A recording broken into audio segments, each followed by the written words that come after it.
Thank you so much, and dear President of the NATO Parliamentary Assembly, Mr. Perestrello, distinguished members of the NATO Parliamentary Assembly, Excellencies, and dear friends. It is a profound honor to address this assembly only a few months after I had this honor at the spring session in Dayton, Ohio, and at this time a little closer to home in beautiful Ljubljana. Thank you once again, Mr. President, for your gracious introduction, and thank you so much for the warm welcome. It is above all a profound honor to accept this award today, an award that I humbly accept on behalf of the people of the Republic of Kosovo. And this recognition carries deep meaning because Kosovo's journey to freedom and peace was built jointly by our men and women alike. Our women have led the peaceful resistance for decades, struggling for peace and equality at a time when few in the world even knew that we existed. Our women then picked up the arms to join the struggle to defend our homeland, and then they lit the candles of peace when the war was over. They stood up for dignity, justice, and human rights when peace was being built. And when our institutions were still young and taking shape, it was women who breathed life into them with compassion, conviction, and courage. It is therefore that I dedicate this award to them, to the women of Kosovo, to the mothers and daughters who still wait for justice for their loved ones, and to the young women who now lead with vision, a vision of a Kosovo where equality is not just a distant dream, but a daily pursuit.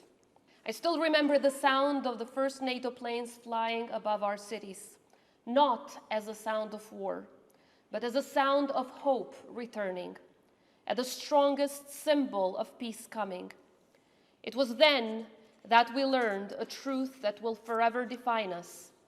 Even the smaller nations can carry the world's biggest truths, that freedom knows no size and courage has no gender. Freedom and peace in Kosovo were earned through the bravery of the men and women alike, and through the support of our NATO allies, who not only stopped the suffering of an innocent people fighting for their freedom, but also restored the light of hope after centuries of oppression. We rebuilt our country from the ashes of war, guided by the belief that the horrors of war must never, ever be repeated. Today and always, we honor NATO's decisive role in achieving our freedom and in maintaining peace. And we remain deeply grateful to every ally who stood by our people in our darkest hours.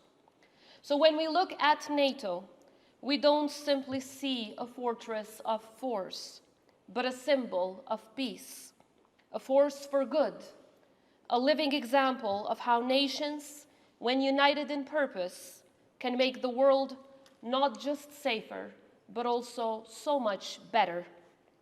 Ladies and gentlemen, members of this assembly, Kosovo has shown what is possible when friends and allies stand together in defense of values. Our progress speaks for itself. Year after year, international indices confirm Kosovo's ever-thriving democracy. We are proud that our country today ranks as one of the safest in Europe and the world, with one of the lowest crime rates on the continent and beyond. We have continued to strengthen our rule of law and our democratic institutions, ranking best in the region for years. This is the result of the values that we have chosen: freedom, democracy, and justice. And this is what a people can achieve when peace is given a chance. So, dear friends, this award also speaks to a truth I hold close to heart. Peace without women is incomplete. Security without women at the table is unsustainable. And democracy without women is simply a job unfinished. That is why Kosovo has placed the women, peace, and security agenda at the heart of our national progress, not as a policy of convenience, but as a conviction of conscience. Defending this agenda precisely when it is hard, precisely when it's not convenient, shows our very genuine and true commitment. Through our International Forum for Women, Peace and Security, held each year in Pristina, our capital, we have created a space where leaders, peace builders, and survivors come together to turn pain into purpose and vision into action. Building on this commitment, Kosovo now hosts the Regional Center of Excellence for Women, Peace and Security, the only one of its kind in Europe. This center, established under the presidency, serves as a platform for learning, exchanging, and most importantly, for empowering. It connects local women-led organizations with global partners to strengthen inclusion and amplify women's voices in peace building. Its creation is the result of decades of resilience and sacrifice by Kosovo's women, from resistance to rebuilding, from war to peace. Our progress has been recognized globally, but it remains a shared responsibility. Violence against women, discrimination, and inequality still affect societies everywhere, including ours. Gender-based violence continues to be a pandemic that crosses borders and generations. Combating it requires joint action of both women and men, and the firm commitment of every single nation who believes in justice. Moreover, economic empowerment, education, and political participation are essential to ending this cycle. Without the active participation of women and girls, we cannot build a fairer world. Without women at the table, it is hard to achieve peace, because when women are included, peace always comes faster and always lasts longer. So, dear colleagues, Kosovo's history is the very embodiment of the women, peace, and security agenda. Women have been essential in our fight for freedom, in building peace, and in strengthening and maintaining it. From the front lines of war to the halls of diplomacy, women have stood tall as leaders, survivors, educators, and reformers. They have faced prejudice with dignity, they faced broken barriers with determination, and they have fought into transforming our society for the better with an unparalleled conviction. Examples of the women survivors in Kosovo remind us that leadership born in time of pain and sorrow can turn into leadership that inspires entire generations. Their courage is the conscience of our nation. And as president, I have made it my mission to ensure that women have a seat at every single table, that their voice is always heard, that their businesses and initiatives are always supported, and that their leadership is visible, meaningful, whether in the army, in the police force, in politics, and in every single decision-making table. Kosovo's story is not only ours to tell. It is a message to the world. It is a message that the world must nurture and protect. It is the world's reminder that peace is never permanent unless it is shared.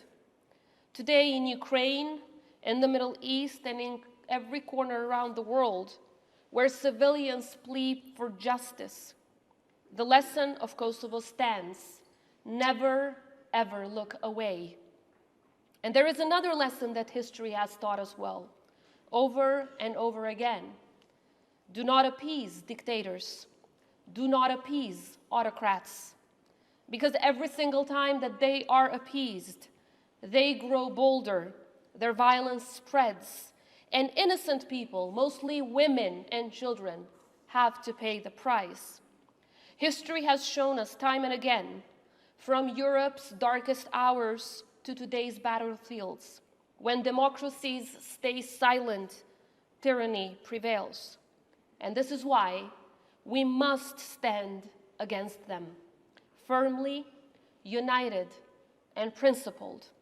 At a time when war has returned to the European continent, when democracy is tested again, and when disinformation fuels division, let the story of Kosovo serve as a proof that peace built on moral clarity and on justice can always endure, and that alliances built on values can save lives.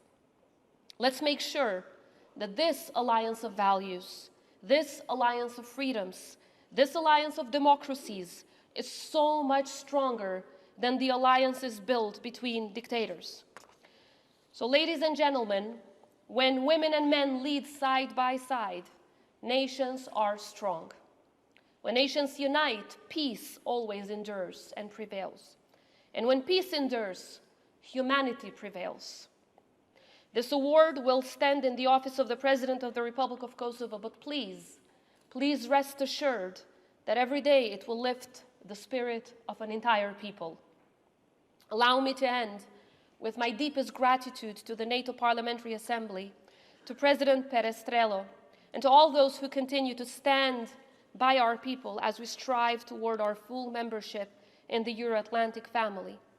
Together, we must not only make this century a century of security, but also a century of justice and hope, where freedom has no borders, when courage has no genders, and we always choose peace first.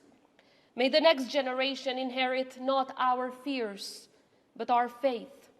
Faith that alliances can be so much stronger than aggression, that empathy can always outlast hate, and that even the smallest nations can stand tall when they stand for what is right. Thank you so much. Thank you for this honor.